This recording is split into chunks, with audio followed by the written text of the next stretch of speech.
Hello and welcome to the China Unraveled podcast, your unfiltered source for what's going on inside China and what it means for the world. I'm your host, Jason Sheftel, and I also used to believe the China story we've all been told. But after living, studying, and traveling throughout the country, I now know better. China's past, present, and future are not what they've been made out to be. Over the last year, I've turned what I've learned into a book, while on here, I shed some light on the big issues. Today's episode is about Hong Kong. It's time to tell the story of southern China's colonial metropolis. For generations, Hong Kong has captured people's imagination. But how did it come to be? What did it look like before the British seized it? And where is this great city headed? Let's sink deep into the past so we can get a glimpse of the future. To really understand Hong Kong, we have to break through all the evasive and inaccurate talk about China's recent history. We're going to have to ditch the idea of a century of humiliation and take a much longer perspective. For hundreds of years, Hong Kong was not only nothing special, it was barely anything at all. Before it became a British colony, Hong Kong was little more than an undeveloped harbor downriver from the ancient, famous port of Canton.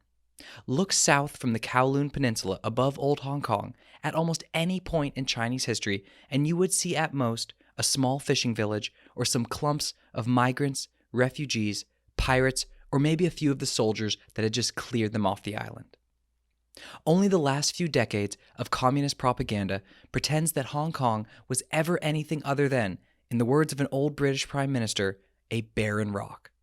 Hong Kong did not have enough viable agricultural land to support a large population. It didn't produce enough luxuries like pearls or commodities like salt to justify sending continuous food supplies to the island. It was a remote, hilly, rocky, barren island.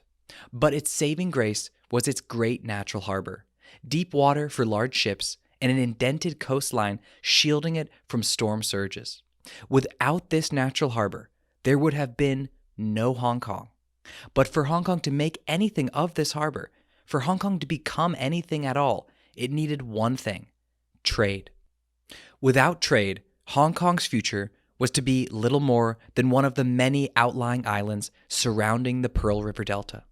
To understand Hong Kong and southern China in general, we have to answer one important question. Why was this great natural harbor left undeveloped? During the heyday of Chinese globalization in the late 1990s and early 2000s, Hong Kong was the largest port in the world. But if it had that much potential, why was there nothing there for centuries but scattered fishermen? In most other countries, a natural asset like this is a treasure and would be the centerpiece of economic development. But not in China. There, it was completely ignored and left to rot. To figure out why, we've got to go way back, because Hong Kong's non-development is a window into a much larger and more ancient struggle. Our tale begins in the city of Canton, the namesake for the Cantonese people and language, but now known as Guangzhou. This city upriver from Hong Kong has had a very different history from its currently more well-known neighbor. Unlike Hong Kong, Canton has been settled for thousands of years because it is surrounded by the most extensive, flat, agricultural land anywhere on China's southern coast. When the early Qin and Han Chinese empires first marched south to claim this region's ports and trade goods, they chose Canton as their headquarters in the region. The early Chinese empires then built canals to link Canton into the Yangtze River system, forging a permanent inland link between the Pearl River Delta and the rest of China, and cementing Canton as the heart of the region for the next 2,000 years. But a single transportation link does not mean cultural, political, economic, or even linguistic unity. It was still roughly 1,000 miles to the Chinese core in the north. Distance, geography, culture, and language made any hope of a natural integration process impossible. Forced integration was necessary. So Canton became Imperial China's administrative center in the south, housing imperial officials, enforcing Chinese sovereignty, sinicizing and controlling local minority populations, and managing the lucrative and growing volume of foreign trade. Still, the differences and the distance were too great. As a result of political and military limitations, this region contains most of China's ethnic, linguistic, and cultural diversity. Because even after 2 millennia, China's southern coast was neither fully absorbed nor sinicized. There remain over 60 million speakers of Cantonese in China, a language mutually unintelligible with Mandarin. But the biggest historical difference between North and South is not language, it's lifestyle. It is not just Hong Kong that relies on trade. It is all of China's mountainous, tropical or subtropical southern coast, with its limited flat or agricultural land. Trade is the core of the conflict between northern China and its southern acquisition. To make the distant conquest of the Pearl River Delta profitable, the Chinese empires had to channel their trade profits back up north, pitting them against the needs of local southern traders. As maritime trade grew in importance over the last 1,500 years, this tension forced the Chinese empires into an uncomfortable position. Increased foreign trade brought in massive profits, but it also came with an unwelcome side effect. Southern merchants were accumulating massive amounts of private wealth. Not only could this merchant class siphon off capital that the Chinese state desperately needed, but its relative independence created a local power base separate from the imperial administrative class, setting off alarm bells in the ever-wary imperial court. This southern merchant class was already dangerous and destabilizing. All it needed was a system of unregulated or laissez-faire trade to turn it into a force to be reckoned with and a major threat to Chinese political stability. So the empires tightened their economic control. However, without trade, places like Hong Kong and the other southern ports could not thrive. Trade prohibitions or a heavily regulated trade regime meant millions would struggle to even feed themselves, leading to enormous anger against the government and the inevitable growth of a vast shadow economy of bootleggers, smugglers, and pirates. In China's south, trade can take place above ground or below ground, but it must take place. And this intricate and fundamentally unmanageable situation, a lose-lose situation, pitting public greed against private greed and imperial need against local need, is why Hong Kong was left undeveloped. From the government's perspective, it was far easier to control southern ports if there were less of them. It preferred to route all trade through heavily regulated locations like Canton. This clash of needs and priorities has produced a long series of brutal confrontations as well as stunningly paranoid and schizophrenic behavior on the part of the Chinese government. For example, over the last 750 years, China has ritually enacted bans on all private sea commerce. Known as the Haijin, or the sea bans, this was the official policy of China for over 200 years from the 1360s to the 1560s. It was also the model for Japan's later isolation from the 17th to the 19th centuries. But once European ships appeared off the Chinese coast in the 16th century, the scale of maritime trade exploded, and more trade meant more internal tensions. Everything came to a head during the 17th century war between the Ming and Qing dynasties, the deadliest conflict in world history until that time. As Qing armies seized the north, the failing Ming dynasty fled south and found a patron in the great merchant and pirate families that ruled the China seas. These clans were incredibly wealthy and powerful. According to Brandeis history professor Xing Hong, one of them ran a trade enterprise larger and more profitable than either the Dutch or British East India companies. Soon China was engulfed in a bloody civil war, pitting southern merchants and pirates against the invading northern Manchu forces. Finally, after decades of war and military defeats at sea, the Qing took drastic action. Rather than just banning sea trade, as it had done before and would do again, the Qing banned coastal living entirely, plunging a sword into the heart of the southern trading populations and their ports. A line was drawn 10 to 15 miles inland from the coast, and anyone lingering closer to the sea was executed. Known as the Great Clearance, these edicts in the 1660s and 70s mandated the forced clearance of all human settlement from China's coast. There is no better example of the lengths the Chinese political center will go to ensure its domestic control. This decision led to immediate and widespread death and deprivation because a coastal, commercial way of life is the only way of life possible along China's southern coast. Balancing trade, coastal wealth, and political unity is one of the hallmarks of the last 1,000 years of Chinese history, part of a perilous dance to weave together the wealth and power of mainland East Asia by frantically opening and closing the ports to trade, again and again and again. In the 1700s, after winning its war and securing control of the country, the Qing dynasty logically proceeded to create one of history's most managed trade regimes. Canton's historic regulatory role was formalized into the Canton system, where all foreign trade was done in the city, in approved warehouses, with approved merchants under the watchful supervision of imperial trade officials. The rest of southern China, a string of trade-starved ports on rocky outcroppings, was left to suffer once more. A one China policy may be the mainland's political ideal, but it has never been the reality on the ground. In this sort of world, Hong Kong was not seen as a potential opportunity. Its great natural harbor was not seen as a potential temple to international commerce. It was seen as a possible site for smuggling and unapproved trade, a haven for foreigners, rebels, or pirates who might want to disrupt the empire's careful political and economic balance. Like the rest of China's southern coast, Hong Kong was viewed with suspicion. And the empire's fears proved to be justified when in 1839, war broke out between the British and Qing empires. China's dismissive isolation from the rest of the world meant it was fighting with centuries-old military technology. So in a series of lopsided victories, the British conquered their way from the Pearl River to the Yangtze before steaming upriver and surrounding the city of Nanjing. In 1842, the Qing had no choice but to sign the Treaty of Nanjing. This treaty ruptured China's restrictive trade regime, abolished the Canton system, and opened up 5 coastal Chinese ports to trade.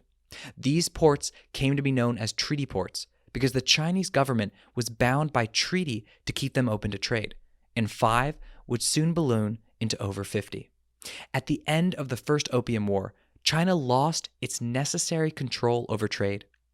Its carefully managed system began to crumble. And this loss of control empowered southern traders and aligned them with foreign powers, opening up insoluble problems for the already floundering Qing dynasty. Then, as the colonial cherry on top, the British also seized Hong Kong. And this choice was deliberate. Britain became history's greatest empire by cracking part of the code of economic geography. The British Empire was, in effect, history's greatest global militarized real estate speculator. Gibraltar, Aden, Cape Town, Suez, Singapore, Vancouver, Halifax, Diego Garcia, Durban, Calcutta, Chesapeake Bay. Britain used its navy to seize many of the world's great coastal nodes. It took control of key regions that regulated transit between large bodies of water, such as Suez, Gibraltar, and Cape Town, regions at the mouths of great navigable rivers, such as Rangoon, regions controlling access to vast interior hinterlands, such as Calcutta, and to regions abutting the world's major maritime trade routes, places like Singapore. Britain then used its holdings and naval supremacy to insert itself into every corner of global economic activity while gobbling up more and more of it into its own network. No one did it better than Britain, and Britain saw something special in Hong Kong. It saw in Hong Kong's protected harbor everything Imperial China feared it would see. Where inland Canton sprawls across either side of the Pearl River, Hong Kong sits at the southeast edge of the Pearl River Delta, half out at sea and surrounded by mountains. It is the perfect physical location to influence or control trade flows in and out of the Pearl River Delta. And across from Hong Kong, on the southwest edge of the delta, sits Macau, seized by Portugal for the same reason 300 years earlier. These 2 old colonies are the western and eastern pillars of China's southern gate. Today, they open up to a single region whose economy by itself would be one of the 5 largest in Europe. The British Empire crafted Hong Kong to be its foothold in southern China, and over time, this placed the former barren rock into a very lucrative niche. The British Crown colony of Hong Kong was structured to have 1 foot in China and 1 foot in the British Empire. Hong Kong's foot in the British Empire endowed it with the institutions of the premier maritime commercial state of Northern Europe. Hong Kong got access to world-class institutions like the rule of law, private property rights, research universities, British commercial and maritime law, insurance services, Western hospitals, a modern financial system, an international currency, as well as the commercial language of English. Over time, these coalesced to create the competent, independent, and globally respected regulators, administrative bodies, courts, trading companies, financial firms, and banks that define the city to this day. When piled on top of the great port at newly christened Victoria Harbor, these inputs made the city an immediate center of regional trade and were a solid foundation for a great city. It is also hard to overstate just how big a change this was for southern China. A free commercial city of this caliber had not been seen since before the Mongol conquests. The British had created, by far, the best commercial port in all of southern China. And alongside these institutions, the city also racked up benefits linked to Hong Kong's location from its 1 foot in China. A physical location just off the Chinese mainland with a stable political and legal regime and a free trade policy was a natural magnet for local Chinese merchants and traders. Before Hong Kong was on the rest of the world's radar, it was already attractive to people from all over southern China. A millennia of internal Chinese political conflicts and chaos created the Chinese diaspora in Southeast Asia and around the world. Waves of emigrant Chinese have been fleeing China since at least the Song dynasty 1,000 years ago. Rather than live in a Chinese state that waged periodic wars against commercial society, Chinese people left China entirely. And as the populous Qing began to collapse in the 19th century, millions more would follow. But this time, they could move to cities built on commerce rather than opposed to it. It was not a hard sell. These pull factors are why Hong Kong is populated with ethnic Chinese in the first place. Even rigid British racial sensibilities were not enough to push people away.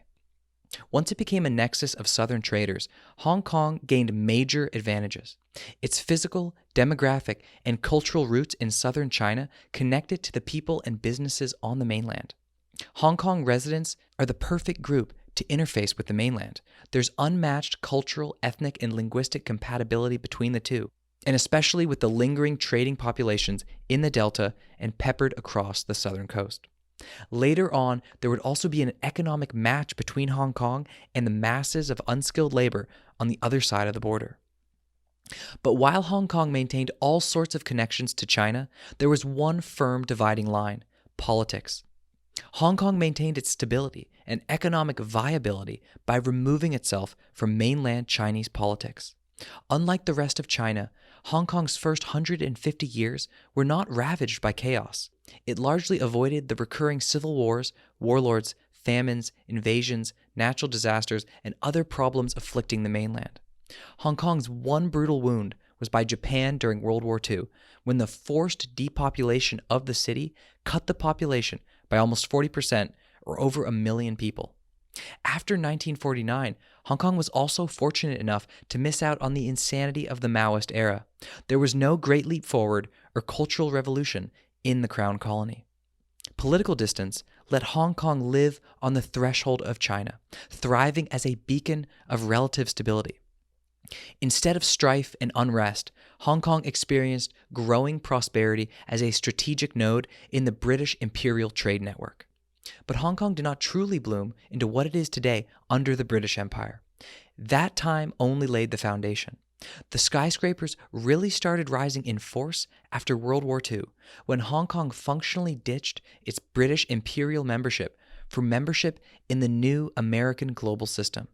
The British institutional foundation, commercially oriented population, expanded market opportunities, and American protection made Hong Kong the great offshore intermediary for people and capital trying to interface with China.